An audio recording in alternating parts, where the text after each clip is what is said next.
Hi guys, welcome back to my channel. My name is Deb and today's topic is how to use social media more effectively.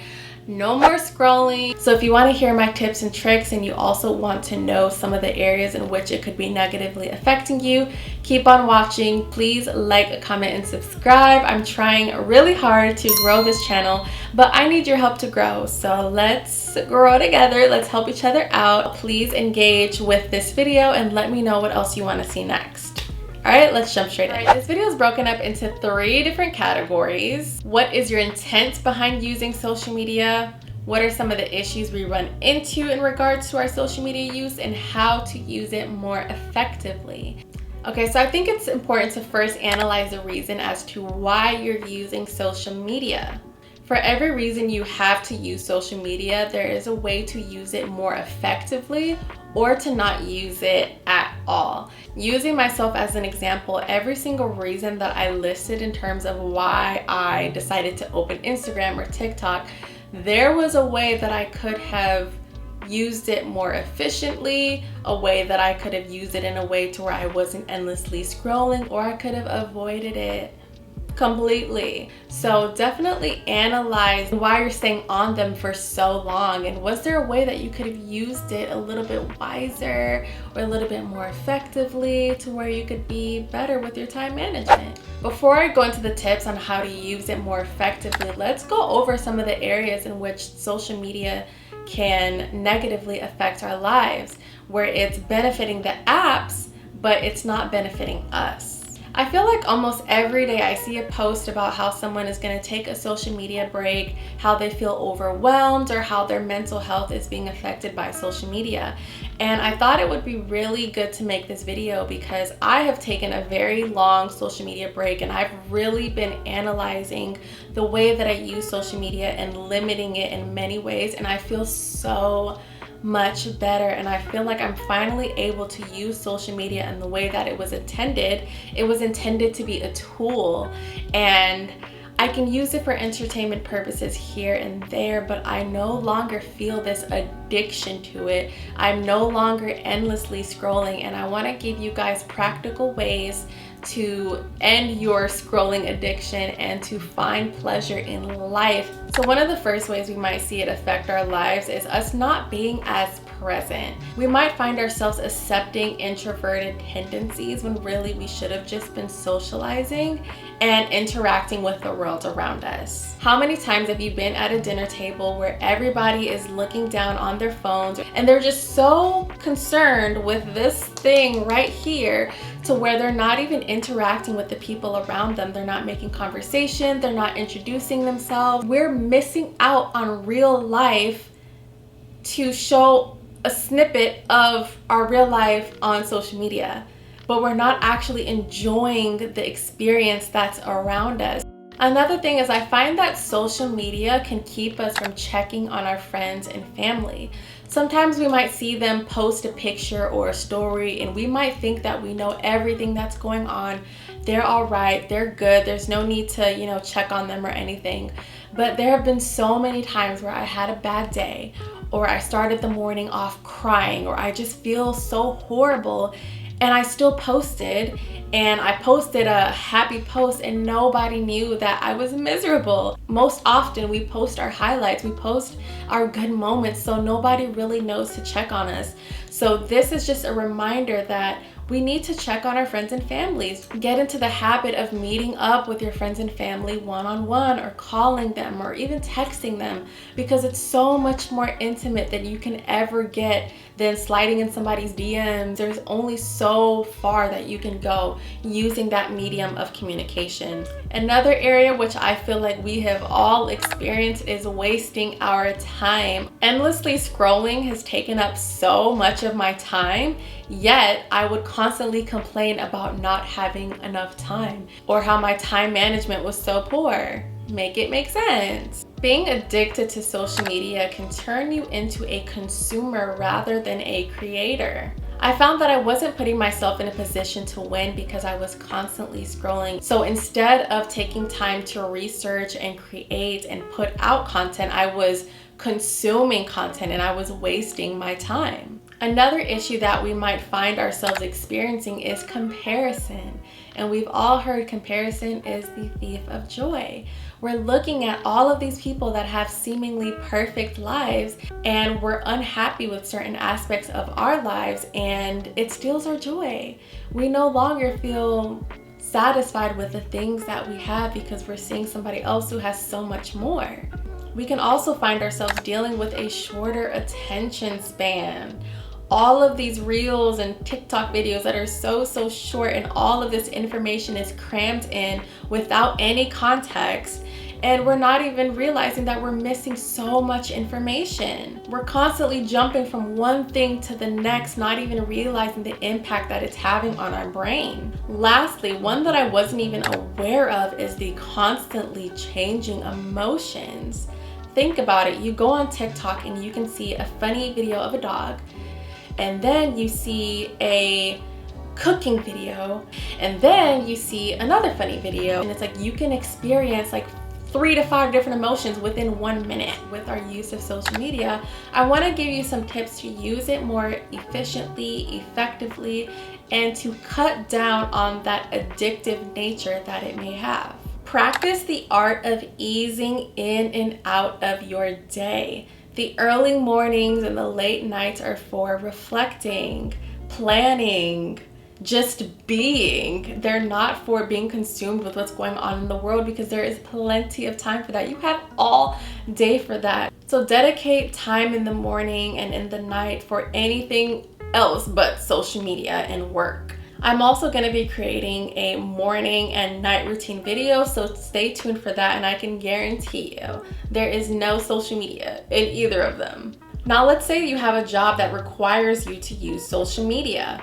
If that's the case, do all of your admin work first and leave the social media for as late as you can go in your day. So get your emails out of the way, your research, your planning, any of like that admin work, get that out of the way first so that you have less chance of becoming distracted by social media. When it is time to use social media, so maybe you have to do a little bit of researching for anything that's trending, try to make your search as boring as possible. I recently watched a video by Lena Lore, and I absolutely love her channel, so I'm gonna link that down below as well too. But she made a video similar to this, and one of the tips that she gave was to use grayscale when you're searching social media, and I thought that was so genius, because all of the bright colors and scenery that we're seeing on social media makes it so addictive. We want to see more because it's so pretty, it's so beautiful.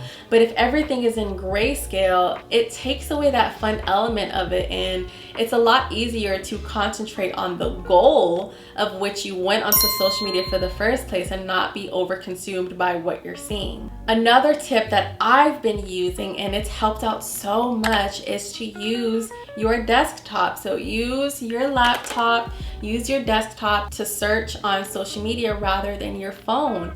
It's way less fun. I don't know what it is about using the desktop, but it doesn't have that same addictive feel as it does when you're using your phone and you're using, your finger to keep going down the list of, your explore page. Next is to set boundaries.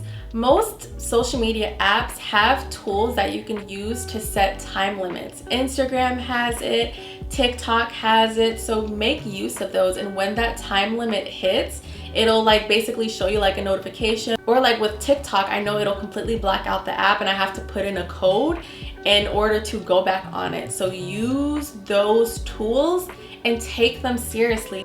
All right, let's go over how to set up the time limits on Instagram. So go to settings, your activity, and then go down to time spent. You can see that I only use 12 minutes a day. Love that for me. At the bottom, we have the settings. So for breaks, I have that set to 10 minutes. It'll send me a reminder. For the daily limit, 30 minutes. And then we're gonna go down to the notification settings and click on quiet mode.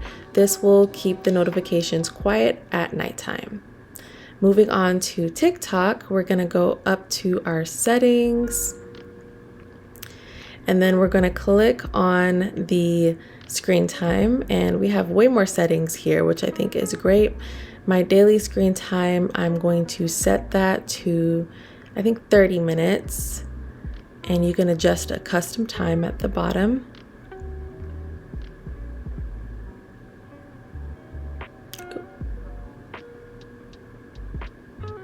25 minutes. There we go. And next we're going to go back, and then we're going to go to the screen time breaks. So this is how often it'll remind me to take a break. Set that to 10 minutes. And I also saw that they had sleep reminders, which I didn't know. I think this might be a new setting. So I'm going to set that to 10:30. After 10:30, I should be preparing to go to bed or already be in bed. And there you go. That's how you set up the time limits on both Instagram and TikTok. You can also disable your apps, and I'll show you guys how to do that right now. So another thing that I like to do is offload my apps. So you'll go to settings, general, iPhone storage, and here it'll show all of the apps that you have. So let's go to Instagram, for example. You can click this offload app button. You'll still be logged onto the app and nothing will be lost. Basically what it does is it just kind of disables the app. So if you want to go back on it, you will either have to click the reinstall app, or you'll have to go to the app itself and then click it so that it basically re-downloads. All right, this next tip is a really good one, and I see that a lot of celebrities do it, and it's to post when you have downtime or when you're at home, not when you're out. Not only does this preserve your privacy so people don't know where you're at all times, but it also helps you to stay present. So take the picture, take the video, save it to your phone, put your phone down. Talk to the people that are around you, enjoy the present time that you're in, and you can always post it later. If you find that social media is having a negative effect on your mental health, if you find yourself being jealous of other people's lifestyles, or you're doing a lot of comparison, unfollow pages that trigger these negative emotions in you. You don't need to see it. You don't need to follow it. And if that's going to help you, if that's part of your process, then so be it. You can also mute pages too. So if maybe it's a friend or maybe it's somebody that you know and you're just seeing too much and you're starting to compare and you're feeling more negative, you can also mute their page, which means you can still follow them, but you're not seeing what they post. For me, I found that I had a really unhealthy habit with following gossip blogs. And I don't care however you spin it, they are not positive. They might sprinkle a little bit of positivity here and there, but for the most part, they're extremely negative. People are fighting and arguing. People's privacy is being breached, and I just didn't feel any positive emotions when I went on these pages. So I unfollowed them. Baller alert, the Shade Room, I have not followed them in years, and I feel so much better not being consumed in other people's lives and in other people's drama. I was waking up and starting my days on the Shade Room. How negative is that? Like, there's nothing beneficial with me starting my day by looking at the Shade Room. There might be people that you just no longer resonate with, like the things that they're posting. They're on a completely different journey and I just do not align. I don't understand it. It doesn't make sense to me. Unfollow them. You don't have any obligation to follow anybody. You can unfollow as you please. You can mute as you please. You can block as you please. Social media is a tool. You can tailor it to you. So if there's something that no longer serves you, it doesn't help you, let go of it. One of my favorite tips is to post and go. So for me, I'll log onto the app, I will post it, do what I need to do, and I will go. And then I'll set a time, maybe in an hour or 2 hours, or maybe later that evening. And I will go back on, I will engage with the pages that have engaged with me, go ahead and comment back and like people's posts that have engaged with my posts, and then again, get off. This has really helped me with being more consistent with my posting, but then not being overly consumed by the app. One thing that has drastically helped me with not going on social media so much is setting my notifications to the scheduled summary. I'll put an example of how to do that. To set up the scheduled summary, you'll go to Settings, Notifications, and here you can see a few of the settings here. Clicking into the scheduled summary button, you can choose how many summaries you get. You can also choose the time and what apps show up on the summary. I didn't realize how addicted I was to the sound of a DM coming through or the sound of somebody liking my posts, but not having that anymore and being able to check social media and my notifications at a time that was convenient for me and my lifestyle and my schedule made a huge difference. Okay, so the next thing I urge you guys to do is to take information that you hear on social media with a grain of salt. We've all kind of seen that everybody is an expert, everybody knows everything, but a lot of this information is either incorrect or it lacks context. So you're being given information, but you don't know the background information. You don't know that person's intention behind why they're even giving you that information. Do your own research. If you've been presented with information, use Google. See if that information is even correct. Who is this person? What do they believe in? What is their motive behind giving you this information? For example, if you're getting your news from the Shade Room or a Baller Alert or a blog, a lot of times they will use wording and they will use pictures that are aimed to sensationalize because they want to trigger an immediate reaction or an immediate emotion from you. All right, my last and final tip is to take a break.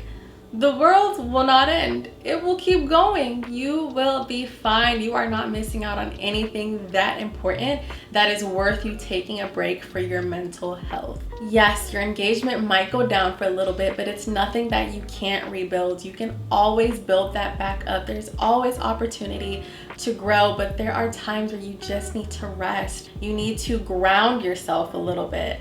And if that means taking a break or taking a step away, taking a month, 2 months, 6 months, a year, it's okay. It is okay. Like anything that is lost can be regained. Anything that declines can increase. You only have one mind. And so it's important that you protect it and you take care of it and you take care of your emotional health, your mental health, your spiritual health. Anything that is interceding in the way of that needs to be limited or needs to go completely so. Or you need to find ways to navigate it so that you use it in a healthy way. Social media is not going anywhere. Everything will be okay. All right, thank you so much. If you made it to the end of this video, I appreciate you so much because I know it was a little bit lengthy, but I really hope that these tips have helped you. If there's anything that I missed or any tips that you use that helped you to use social media more efficiently, please leave them down below so we can all learn. This is a learning environment and we can learn from each other. Please like, comment, and subscribe, and I'll see you guys in my next video.